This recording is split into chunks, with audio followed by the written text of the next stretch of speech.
think this is a green frog. Do you see any green on him? Yep, right here. So what makes it look like he lives in the water and not the land?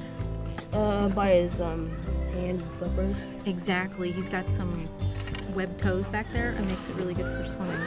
I see transformations take place every time we have an urban school come out, and it might be something as simple as going out and finding this big millipede that the kids think is just absolutely disgusting, but letting it crawl on your hand, and then eventually, you know, child by child, they'll be like, oh, can I hold it? Can I hold it? And then eventually you kind of put the millipede on their hand, and they are so proud of themselves and so excited that they let this big, nasty bug crawl all over them, and they weren't afraid of it.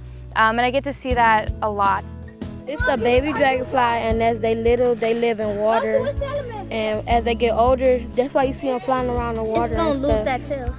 Yep, it's gonna lose its tail and to go get some wings and start flying. Coming out to the CVEEC is a wonderful experience, both for me and for my students.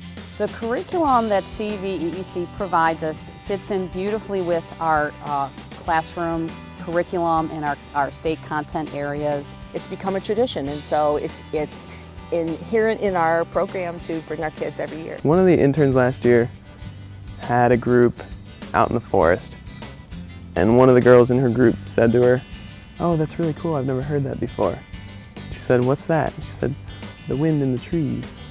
So that was kind of heartbreaking, but amazing at the same time. One group very early on, I remember for our level 1 curriculum, the students get to build an Ecoplace. It's this whole green building project, and they get to completely design it and then construct it, and then they have to give a presentation about it. And my group was really struggling through the class, and they were having a really hard time with it, and I was really nervous about their presentations because I didn't want them to feel like they weren't good enough compared to the other groups. And I remember watching them do their presentations one evening, and I literally had tears in my eyes. It was so moving to watch them and to really see that they absorbed so much of that information that I had been teaching them all week. And sometimes you don't always feel like what you're saying is really being absorbed, but at the end of the week when they actually get to present it back to you and you see it really did sink in, that it means a lot, because I feel like what I'm doing out here is really worth it, and it makes me really happy to know that I'm not just talking at students, but I'm getting to actually teach them really valuable information. You're changing the life of a child, you know, for the better by contributing and helping them to get here so that we can bring all of the kids who want to come.